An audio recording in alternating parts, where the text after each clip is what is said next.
Buenas con todos. A ver, eh, yo soy el doctor Alfredo Castillo, soy médico intensivista. En esta oportunidad nos toca hablar sobre varios módulos, en realidad, referente a lo que hacemos en la UCI. Eh, Recordemos que en la UCI en realidad vemos varios tópicos, ¿no? Pero básicamente la parte crítica de las diferentes especialidades. No sé si por ahí alguien ha tenido algún acercamiento con la UCI, ¿no? Pero en realidad no es tan complicado como a veces se cree, ¿ya? Entonces, bueno, esto es creo que es la dinámica de la clase. Entonces, vamos a empezar, ¿ya? Dentro de los primeros temas que vamos a tocar, eh, no sé, por ahí me hubiera gustado quizás hacer algunas preguntas, no sé si llegan a ver, que sí. Entonces, bueno, ese es básicamente el temario. Acá ponen una sola pregunta, pero del último examen del 2022, sin embargo, cuando lo he revisado, hay varias preguntas relacionadas completamente a la UCI, he contado 8 a 10 incluso.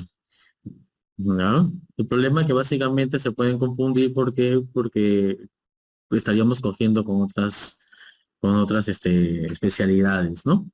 Pero vamos a tratar de dar unos enfoques claros, precisos, referente a los temas que nos toca el día de hoy. Entonces, para empezar, el primer módulo a tratar va a ser sobre shock.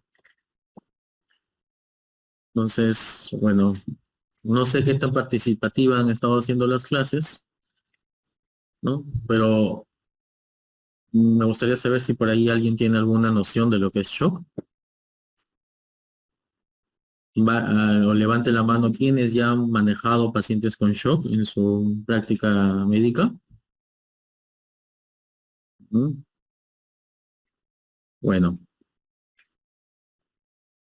lo primero que me gustaría recalcar es que cuando nosotros hablamos sobre shock, tenemos que olvidarnos o sacar el chip de la cabeza en que el shock es hipotensión, ¿ya? Olvidémonos eso, porque casi siempre dicen, uy, está hipotenso, está chocado, y eso no es la verdad, ¿ya? Cuando queramos especificar sobre shock, lo primero que tenemos que determinar es hipoperfusión. ¿Y qué es la perfusión?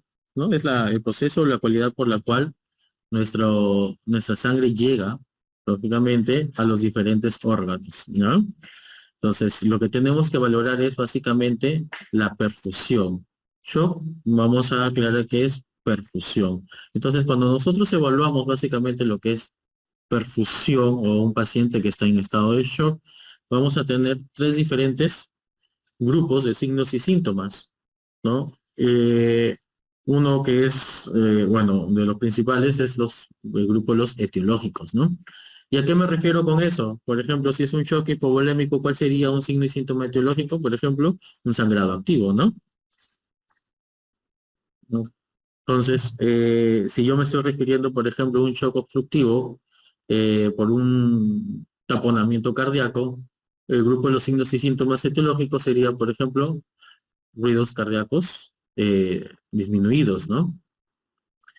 El otro grupo, que es el que entramos a hablar básicamente de hipoperfusión, ¿verdad? Es básicamente el meollo del asunto, que es lo que tenemos que valorar cada vez que nos llaman paciente con sepsis, paciente sangrando, eso, una de las primeras cosas que valoramos es si está perfundiendo. ¿Y cuáles son los signos de perfusión? ¿No? ¿Alguien sabe? ¿Conocen los signos de perfusión?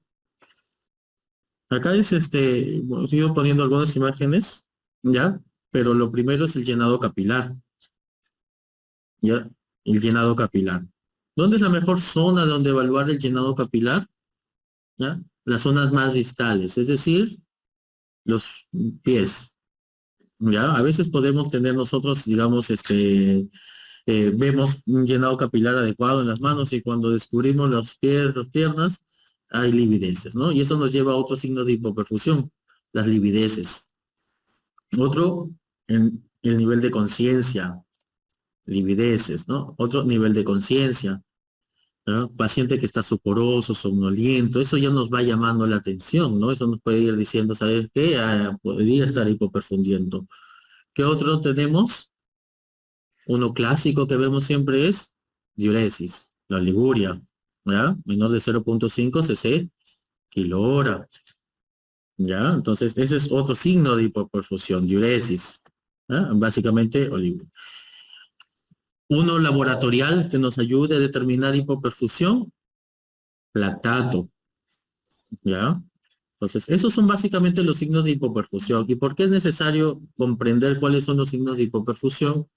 Porque mi objetivo terapéutico, cuando yo manejo a un paciente que está chocado, es justamente restablecer estos signos de perfusión. Muchas veces nos preguntan, por ejemplo, ha sangrado y nos dicen, ¿y cuánto de volumen le paso? ¿No? Entonces el volumen va a ir determinado, por ejemplo, le pasó 1 litro, les pasó 2 litros, dependiendo, si con 1 litro mejoró, por ejemplo, llenado capilar, el paciente despertó, está orinando, ¿van a necesitar pasarle 3 litros? Ya no, ¿verdad? Entonces, por eso es importante determinar cómo va la perfusión. El otro grupo de signos y síntomas es los mecanismos compensatorios. ¿Y a qué se refiere esto? Que nosotros, el shock en realidad empieza a nivel celular. Tenemos una microvasculatura y a ese nivel es que empieza el shock. Ya no es cuando la presión bajó. Y esto lo voy a explicar con las siguientes diapositivas. ¿Por qué? Como les dije desde el inicio, ¿cuál es el objetivo de manejo de shock? Restablecer la perfusión. ¿Por qué? Porque la perfusión es la que me va a asegurar a mí, ¿ya? Lo que llamamos nosotros como el delivery de oxígeno. ¿Ya? Esto es el delivery de oxígeno. ¿Por qué? Porque nuestras células, así como nosotros comemos, nuestras células tienen que comer, ¿verdad? ¿Y de qué va? No solo nutrientes, sino necesitan oxígeno, ¿ya? Y para que llegue oxígeno, ¿quién es el vehículo? Los eritrocitos, la sangre. Y se va a valer, como ven acá, ¿de qué se vale el delivery de oxígeno? Esto es el gasto cardíaco, ¿ya? ¿Por qué? Por la concentración arterial de oxígeno. Y la concentración arterial de oxígeno, como ven, va a depender tanto de la hemoglobina como la oxigenación. Ahí vemos la saturación de oxígeno. Entonces, eso nos va explicando que por qué un paciente cuando está incluso anémico, ¿ya? Puede deteriorarse más rápido. Por ejemplo, un paciente que hayan hecho cardio, van a ver que hay el infarto por oferta y demanda, ¿no? EMA tipo 2. Y han visto que los pacientes anémicos pueden infartarse. Y es básicamente por esto, por el delivery de oxígeno, ¿ya? Y han visto posiblemente que cuando dice el paciente está chocado, a veces las enfermeras así automáticamente le bajan la cabecera y le ponen oxígeno. Y es porque ellas saben que necesitamos optimizar la oxigenación. Pero no solamente esto, hay que recordar que cuando nos recordamos nuestras fórmulas de qué significa la presión arterial media, vamos a ver que es el gasto cardíaco por resistencias. ¿Y por qué la presión arterial media? Que es que ya han llevado en neurocirugía, no sé, posiblemente han hablado sobre la presión de perfusión cerebral. ¿Y a qué es igual la presión de perfusión cerebral? Presión arterial media menos PIC, ¿cierto? Entonces, ¿por qué? Porque la presión que ayuda a perfundir es la presión arterial media, no es la presión sistólica ni la diastólica, ¿ya? La presión que perfunde es la presión arterial media, ¿ya? Eso aclaremos. Entonces, como ven, entonces, ¿de qué va a depender la presión arterial media? Gasto cardíaco y resistencia sistémica. Miren, ven, se repite otra vez el gasto cardíaco en ambos. Entonces, ahí es donde cobra importancia el gasto cardíaco. ¿Por qué? Porque ese es básicamente en lo que nosotros tratamos desde el inicio, tratar de manejar. Queremos optimizar. ¿De qué manera? Pues optimizando qué cosa. ¿De qué va a depender el gasto cardíaco? Volumen sistólico. ¿Ya? Entonces esto es volumen sistólico. Y esto es frecuencia cardíaca. Entonces, acá, ¿qué es una de las medidas más fáciles en las cuales yo puedo intervenir? Es el volumen sistólico. ¿Por qué? Porque ¿de qué va a depender nuestro volumen sistólico ahora? Nuestra precarga. Es decir, tienen un paciente chocado. ¿Qué se alteró? La precarga, ¿no? Digamos, por hemorragia. Sangró, ¿qué está alterado? La precarga. Si cae la precarga, ¿qué va a caer? El volumen sistólico. Si cae el volumen sistólico, ¿qué tiene que aumentar? La frecuencia cardíaca. Entonces se dieron cuenta que ese es el mecanismo compensatorio. ¿ya? O sea, nuestro mecanismo compensatorio, primero, va a haber esas alteraciones que podemos nosotros ir valorando incluso desde antes de qué, de que caiga la presión arterial media. ¿Ya? ¿Por qué? Porque nosotros conocemos incluso un término en UCI que lo llamamos como shock críptico o criptogénico. ¿Ya? ¿Y qué consiste? Es básicamente un paciente que está chocado, está hipoperfundido, pero que aparentemente tiene una presión normal. ¿Ya? Entonces lo vemos frecuentemente, sí lo hemos visto. ¿Ya? Así también, digamos, si nosotros simplemente viene un paciente que es hipertenso crónico y nos viene con presión, se me ocurre 160, y él siempre ha manejado presiones, se me ocurre 150 sobre 100, porque es un hipertenso mal controlado, toma. Posiblemente ese paciente, con esa presión, ya está hipoperfundiendo. Pero si nosotros no tenemos en cuenta y vemos solamente una presión, vamos a decir, oye, el paciente tiene buena presión. ¿Me entienden? Entonces, nosotros no veamos solo presiones, valoremos la perfusión. ¿De qué otra cosa va a depender el volumen sistólico? La contractibilidad. ¿Ya? ¿Cómo valora la contractibilidad? Ecocardio. Lo más fácil. ¿Ya? Ecocardio. ¿Ya? Lógicamente, ustedes van a valorar, digamos, su clínica, su examen físico, ¿no? Por ahí sospechan de un infarto, ¿no? Paciente chocado y que viene con infarto, ¿qué les puede estar sugiriendo a lo mejor? Un shock cardiogénico, ¿verdad? Entonces, ven por ahí, vamos nosotros determinando. Si ustedes aprenden este cuadrito, ¿ya? Les va a ser más fácil las siguientes diapositivas y posiblemente está repetitivo.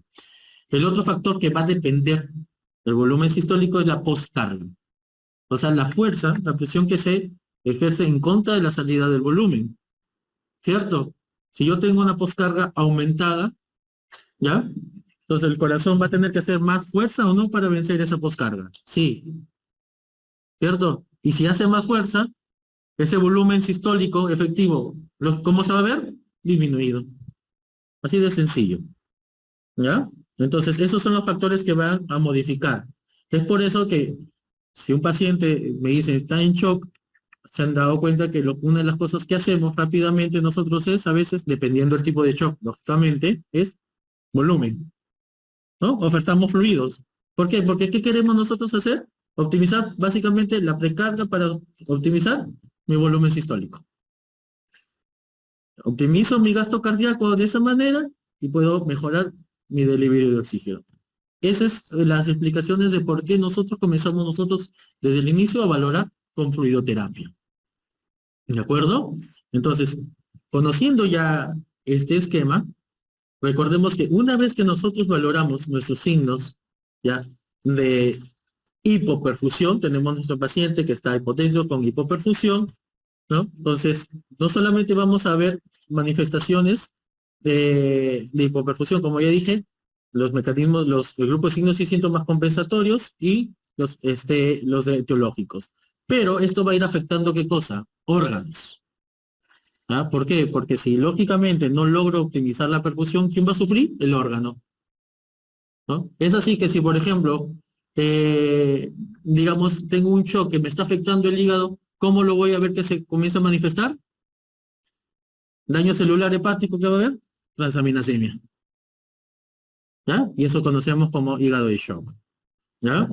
Por ejemplo, comienza a haber un déficit de oxígeno, lo que va el delivery de oxígeno, nuestro cerebro lo registra, oye, no estoy con suficiente oxígeno, ¿qué va a hacer? Aumentar la frecuencia respiratoria.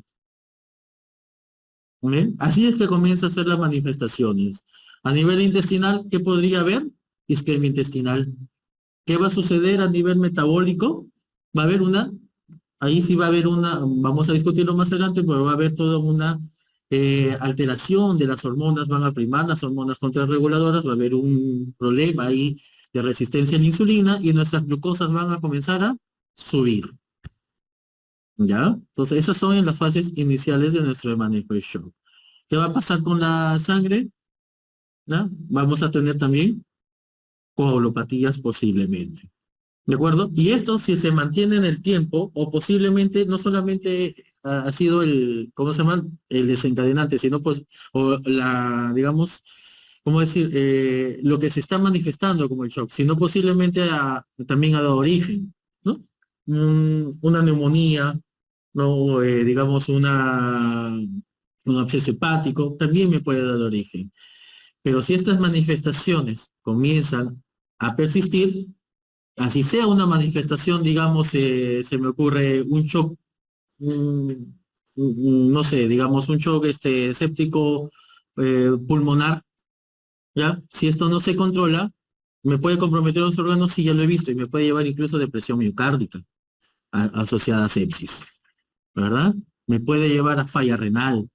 Entonces, ese es el problema principal, ¿ya? De que, ¿por qué tengo que yo establecer rápidamente si mi paciente está en shock? Porque mientras yo más rápido establezca la perfusión, voy a cortar desde un inicio, ¿ya? Esta progresión, ¿ya? Que luego va a llevarme a falla multiorgánica. Y para eso yo voy a tener que valerme de diferentes herramientas. ¿Por qué? Porque aquí yo voy a determinar entonces cómo está mi gasto cardíaco. ¿Ya? Así como yo les dije hace rato, la contractibilidad yo lo puedo valorar con ecografía. Es una de las maneras más fáciles. Actualmente se usa bastante ecografía, ¿no? Por ejemplo, yo valoro mi shock cardiogénico, ¿no? Y valoro la ecografía, como va a haber posiblemente un miocardio atontado, ¿no? Una fracción de eyección baja. Pero si es una sospecha de un shock distributivo, posiblemente ese corazón, ¿cómo va a estar? Posiblemente normal o un poco hiperdinámico, nada más. Si está hipovolémico, ¿no? Un choque hipovolémico y yo evalúo mi corazón, ¿cómo podría estar? Las cavidades pueden estar más disminuidas o incluso hay un signo que se llama kissing, como si se besaran incluso las paredes ventriculares.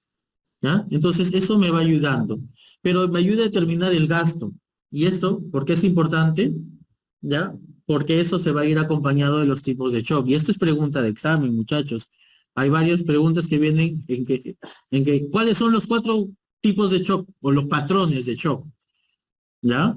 Y se lo digo porque a veces les ponen así, hipovolémico, cardiogénico, obstructivo, y en lugar de distributivo les ponen anafiláctico. O en lugar de distributivo les ponen séptico. Y es el que más cambia.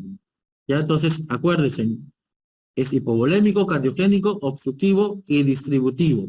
Esos son los 4 grandes grupos de shock.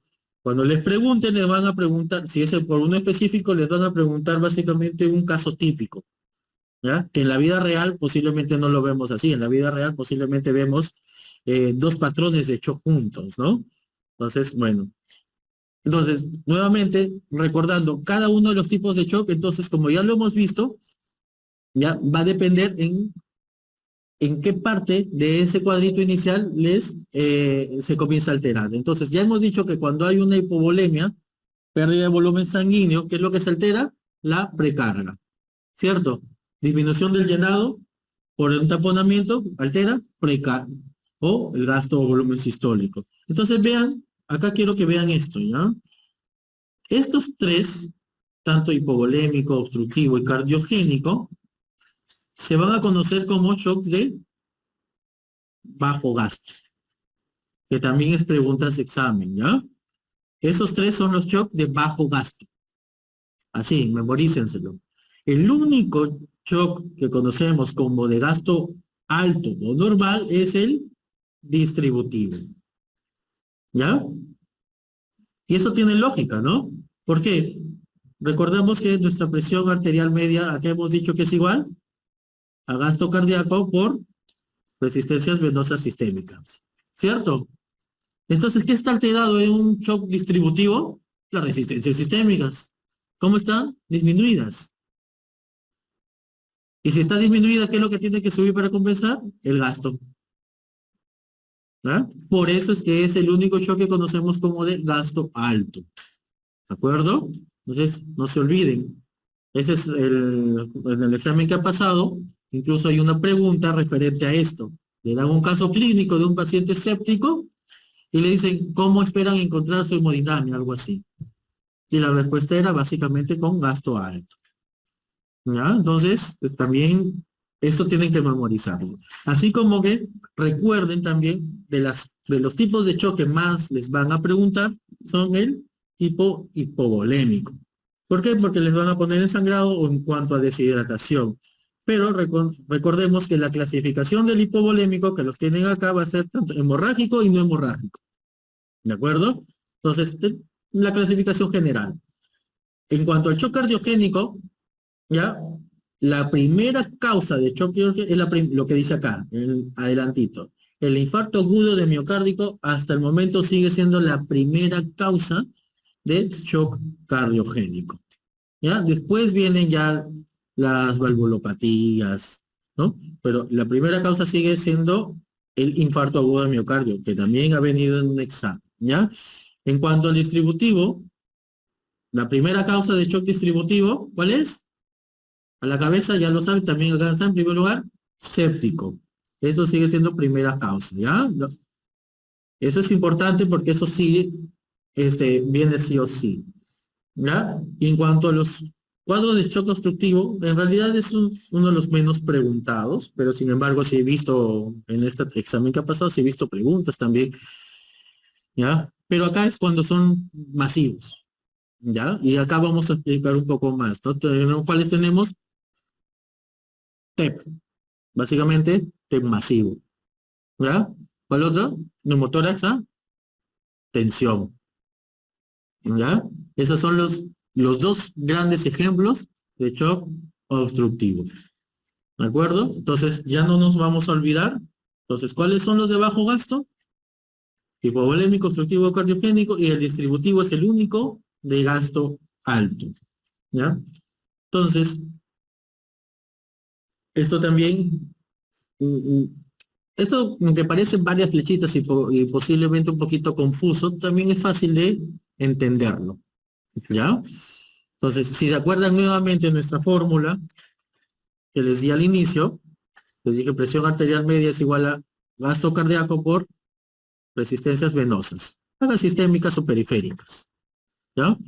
Entonces, si uno sube, el otro va a bajar, posiblemente, ¿ya? Entonces, si mi gasto cardíaco está bajo, ¿quién va a compensar? Las resistencias, ¿ya?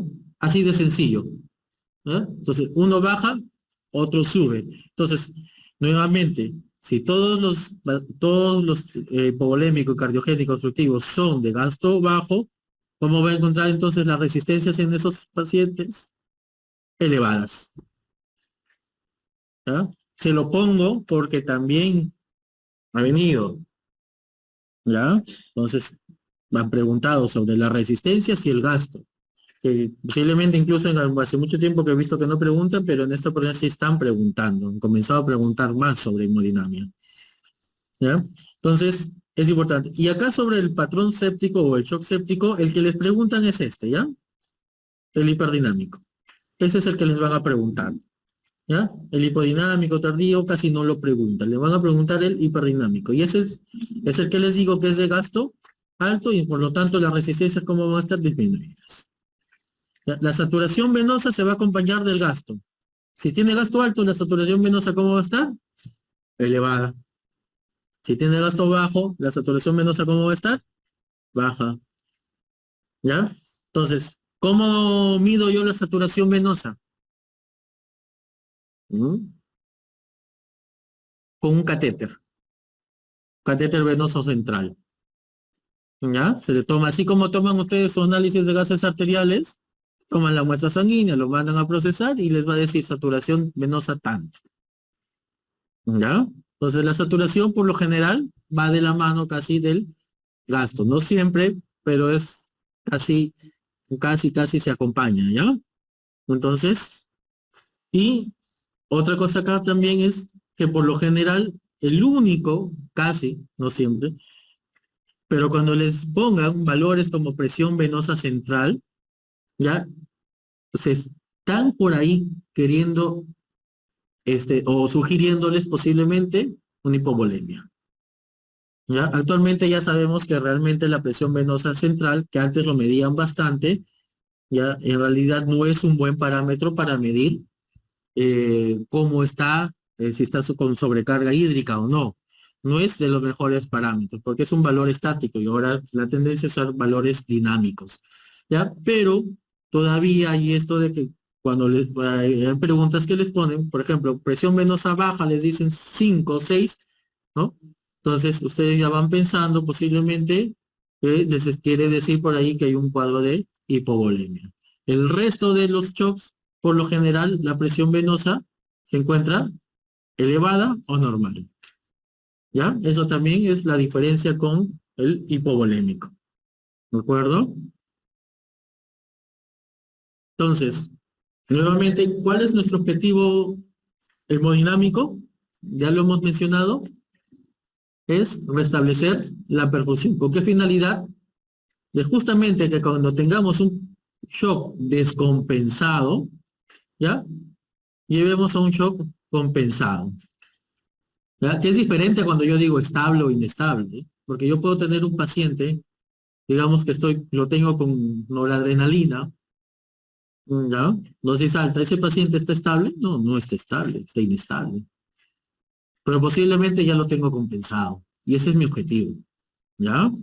Eso es lo que buscamos, ¿ya? Entonces, justamente restablecer todo lo que es hipoperfusión para llevarlo a un shock compensado, ¿ya? Y poder regular de alguna manera las fases de la activación simpática e inhibición simpática, es decir, la vasoconstricción, la frecuencia cardíaca, todo eso comience a regularse, ¿ya? Porque mientras, digamos, más taquicardia hay, ¿qué va a suceder?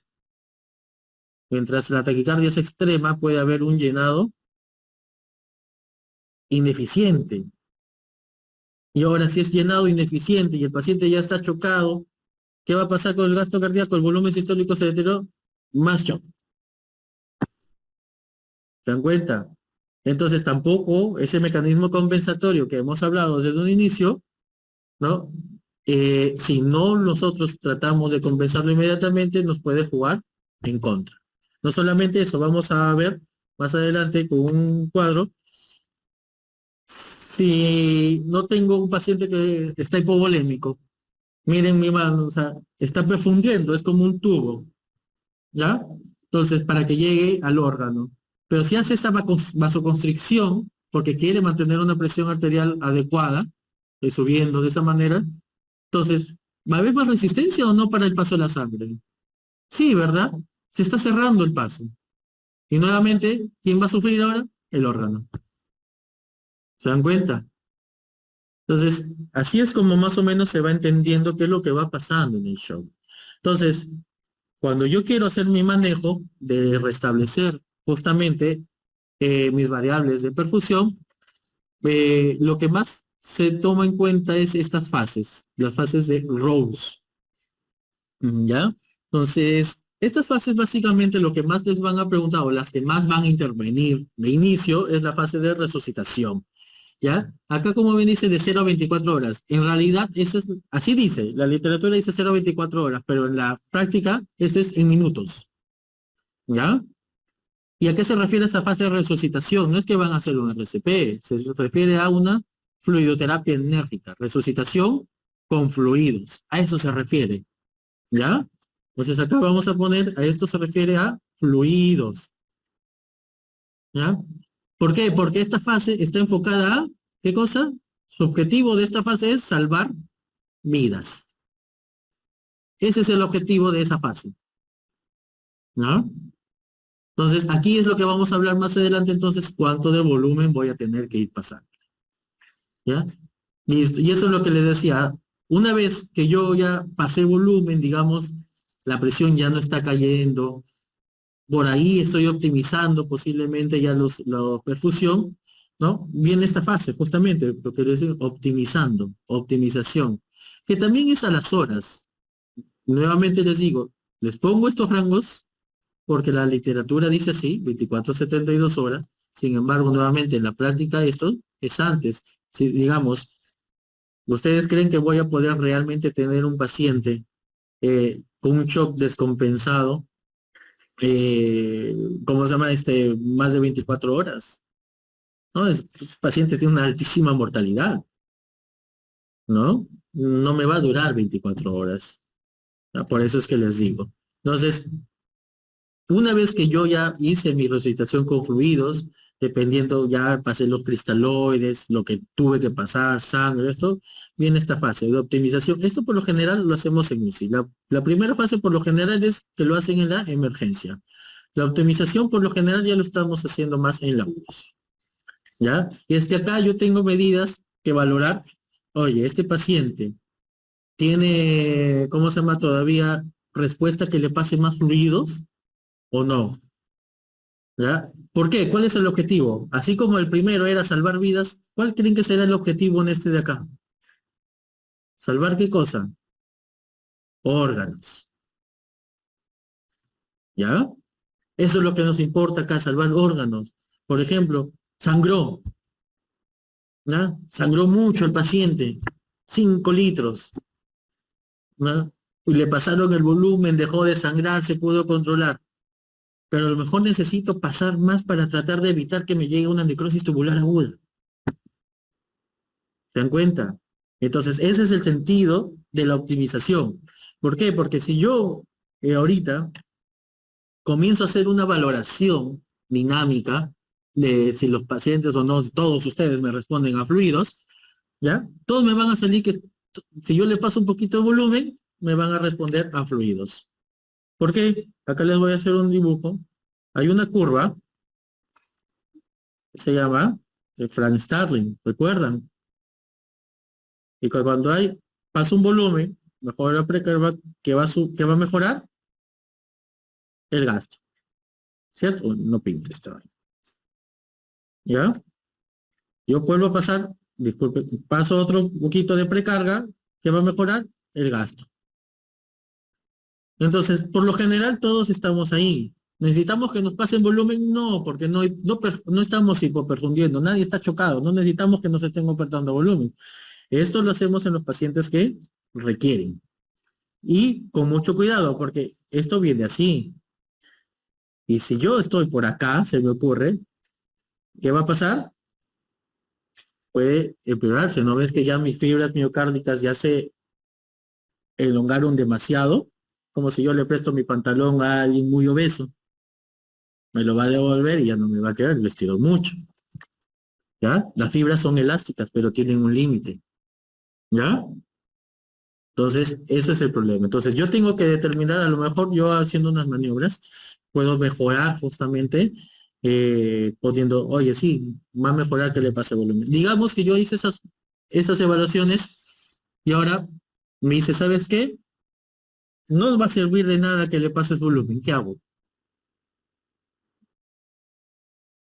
Si está chocado y todavía no estoy mejorando la perfusión, empiezo vasopresores posiblemente. ¿Ya? Si es que ya no le he empezado antes. ¿Ya? Las siguientes fases no les preguntan básicamente, ¿ya? Pero la fase de estabilización ya es una fase básicamente en la que el paciente ya prácticamente está estable. Vamos a dar terapia de mantenimiento. ¿Ya? Y la otra, con la evacuación, ¿ya? Generalmente esta es una etapa en la cual el mismo cuerpo que ya está recuperándose comienza a hacer, como bien dice, evacuación, eliminar el exceso de líquidos. ¿Ya? ¿Por qué? Porque si hubo disfunción endotelial y los pacientes están encharcados, los ven con edemas, todo, al mejorar esa disfunción endotelial comienza todo esto a regresar a la circulación y va a eliminar esos excesos de líquidos. En eso consiste esas etapas, ¿de acuerdo?